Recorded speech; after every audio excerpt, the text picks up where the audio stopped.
Hi boys and girls. Today we're going to be making our self-portraits, and the first step to doing a self-portrait is to put the oval for your face in. And since we're just doing a head and shoulders, I'm going to think about using about that much of my paper for my oval. So you're going to start with an oval, and it's a little smaller. If you think about hopefully you're looking in your mirrors right now. It should be a little bit smaller at the bottom than at the top because your chin is narrower than the top of your head. And so I think of it almost like an egg shape where it gets smaller right here, okay? And then our eyes, believe it or not, if you're looking in your mirror, you'll see this. Our eyes are about halfway between the top of our head and our chin. So when you go to put your eyes in, you want to put them right here about at the midline, okay? And we're going to evenly space them. So I'm going to put one here. And what shape would you say your eyes are? Hopefully you said they're kind of like a football shape. We call that an ellipse. So football shape, almost a pear, okay? And then the next part of our eye that we want to look, if you're looking closely in the mirror, you'll see that you have two circles inside your eye. You have one big circle. That's the color part. That is the iris. So I'm going to put in a big circle here. And then the smaller circle, which is black, that is your pupil. I'm going to put that one in. Okay. And then we all have eyelids. When you open your eyes, you can just see a little bit of the eyelid. It's just I usually do a curved line above my eye to show where my eyelid is. Okay. Then above that, we also have another curved line, and that's your eyebrow. So go ahead and put in your eyebrows. And then I want everybody to take, and about halfway between your eyes and your chin, I want you to put a little mark right there. That is going to be the bottom of your nose, just a really soft line. Don't do it really dark. And when you, believe it or not, if you got to look in those mirrors, because your nose is about halfway between your eyes and your chin, okay? I usually start in the middle of my eyebrows to bring this line down, and really all it is a shadow kind of where the bone from your nose comes out towards us. But I'm going to do a backwards letter J. I'm going to start here, and I'm going to do like a letter J. I'm going to come down and then curve it around, and that's the tip of my nose. And then the lobes of my nose, I'm going to put a little letter C and a backwards letter C here. Okay. Now, if the tip of your nose is or your nose comes out more, then you'll probably want to make this part bigger, the J part bigger. If it's smaller or it doesn't stick out as much, you'll make that J smaller, and that'll determine the size of your nose.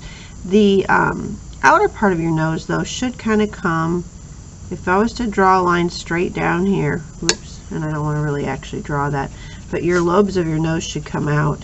Most people's look in the mirror, follow the corner of your eye down. Does the lobe of your nose go out that far?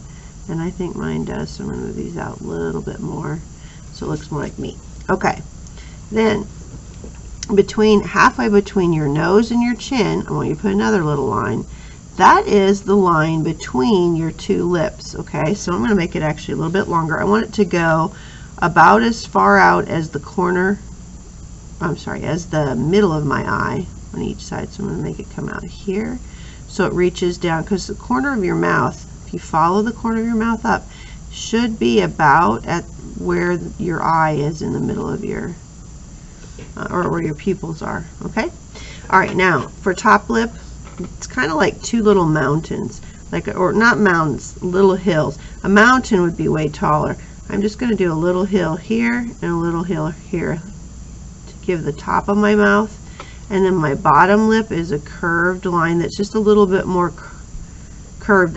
I'm putting a straight line in here, so I'm not really smiling too much in this picture. If you want it smiling, you're going to want curved line here to get that smile if you want this to be tipped up, okay?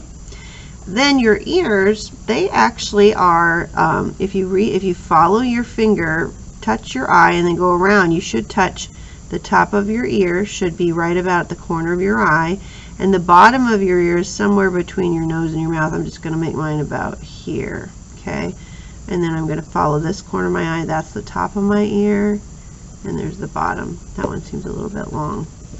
I'm going to make it a little shorter. There we go. Okay, now everybody, this is something I see a lot, is people give themselves pencil necks. So when you're getting ready to do your neck, you want to kind of bring your pencil right below your ear and come around your chin, and then come down.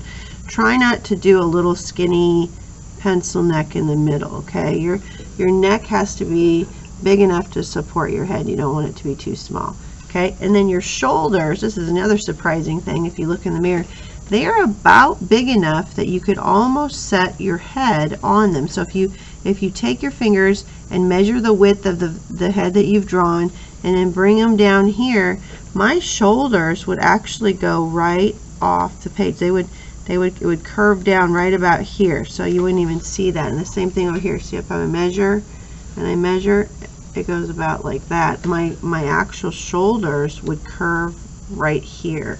So I'm not going to do really short shoulders like that and look weird, okay? Then neckline, whatever you're wearing, just kind of look in the mirror. Mine actually comes to a V today, so I'm just going to make like a V-necked shirt. And then for hair, everybody has hair, and your hair is a little bit above your scalp. So when I go to draw mine, usually mine's parted to the side, so I'm going to go like this. And I'm going a little bit above my scalp line because I'm going to erase that. I'm going to erase this part because we don't usually see our scalp. Even if you have really short hair, maybe you can see through your scalp a little bit, but your hair is slightly above it. So go ahead and put your hair in. And remember, every line that you put on here today, you have to trace onto a foam plate. So be kind of picky. Like if I was to go and do like 100 little, I don't want this line in here because we wouldn't see that part of my scalp. If I do a whole bunch of lines, actually I don't even think I'm going to do all those. I think I'm going to leave that smooth. You can do whatever you want here, but whatever you do, you've got to trace, okay? Let's see, because we're going to put an impression into our foam with this, with what we do here.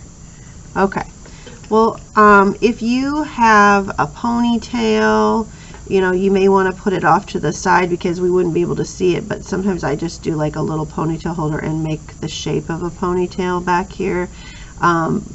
Boys, check and look in your mirror, because if you look, you'll see that your hair, even if you have really short hair, it doesn't stop here. Look, it comes down by your ears. So I should see you coming right here by your ears and then looking at your hairline.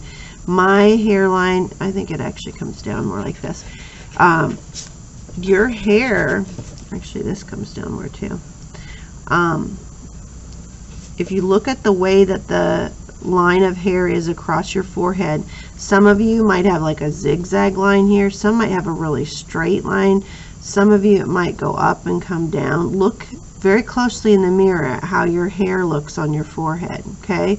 And then if you want to add like eyelashes, however, I'm going to have to trace over every eyelash, so I'm going to be really picky about how many I put in here.